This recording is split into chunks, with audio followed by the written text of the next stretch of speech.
arachnoid you cannot see. You only have the dura. So this is the dura. So you have two parts, right? Dr. Cabrera told you you have two parts. The outer, what do you call this? Fascia. Then the inner is the meningeal. And then you have your little flexions. Yeah, so what are they? So you have the first one. What's your description? It's sickle shape. Sickle shape, median septum. This is your faxireptory. Sickle shape. Okay.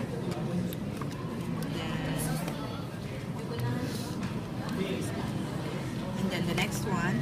So that's the one, huh? Here. See that? That's sickle shape.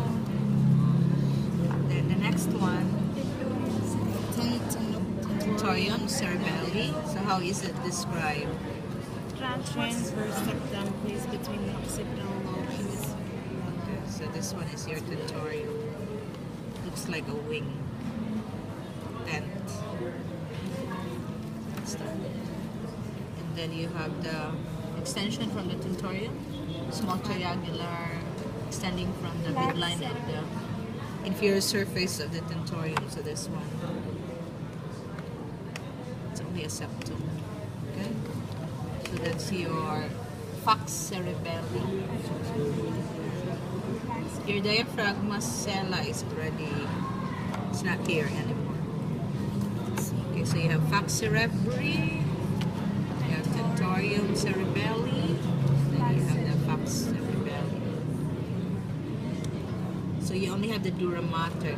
In your head, it's supposed to be skull, and then you have a space after the skull, that's your epidural space, and then dura mater, and then below the dura mater you have the subdural space, and then arachnoid membrane. Below the arachnoid membrane is another space, the subarachnoid, and then the pia mater. The pia mater is the one that's intimately covering your brain. Okay, then you study your spinal cord. You have to know first which one is anterior and posterior. So if you have a good spinal cord, actually, you can tell it from the looking in this portion, but then this is very bad. I don't know if you can see it here. Because you have two horns in the spinal cord, right? You have the butterfly shape.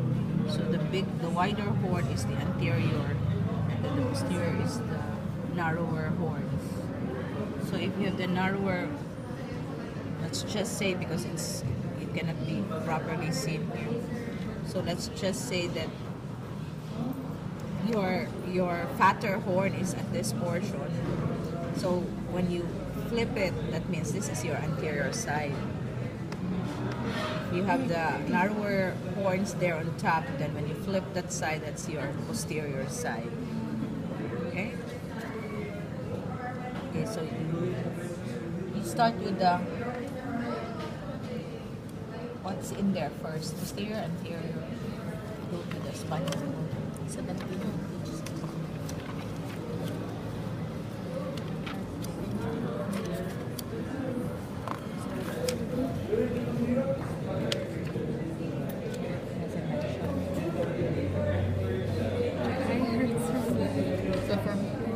Splendens, thick glistening ribbon-like structure lying over the anterior median fissure. That's your linea splendens. So this is the anterior median fissure. Okay, so you have the anterior side here. Supposedly, but we cannot see it very clearly, beside your anterior median fissure you have the anterolateral, but it's not very prominent. And then from the anterolateral will arise your ventral roots. Anterior or ventral, posterior or dorsal. Okay, so ventral roots. So that's the linea splendens. So that means this is the posterior side. Okay, so you have more sulcus in the posterior side.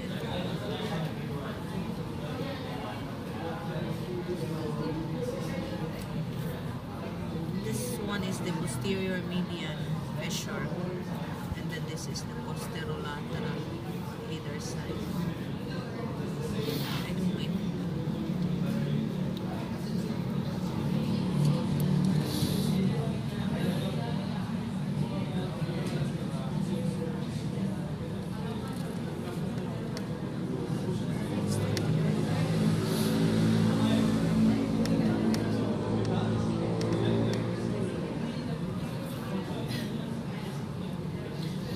because your dorsal roots will again arise from the posterolateral, so this should be your posterolateral because this is their posterior median. Okay, on the other side, it's already destroyed. Okay, and then this is still your dura mater. Okay.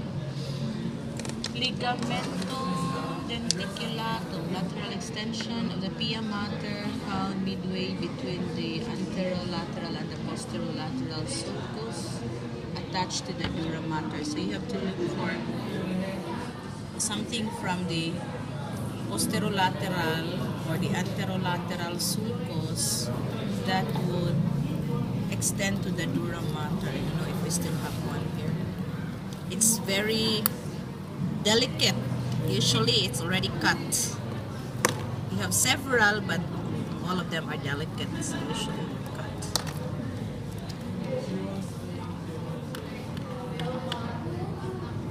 I know we had one earlier this morning. I don't know. They cut it already.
You have one here.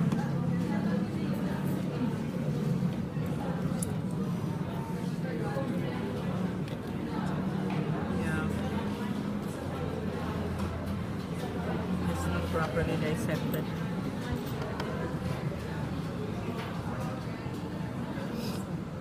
Properly dissected, so it came from.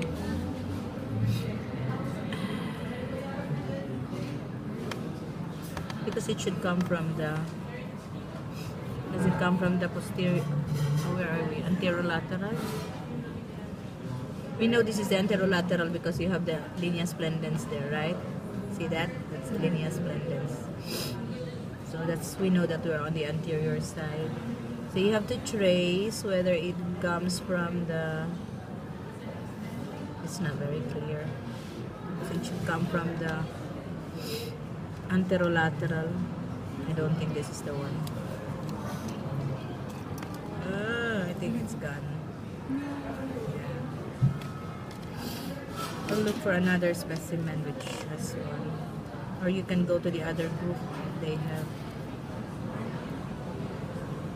more. So we didn't see the denticulate, huh? Okay. Then what else do we need to see there? Filum terminal. Now your spinal cord ends in which one is it?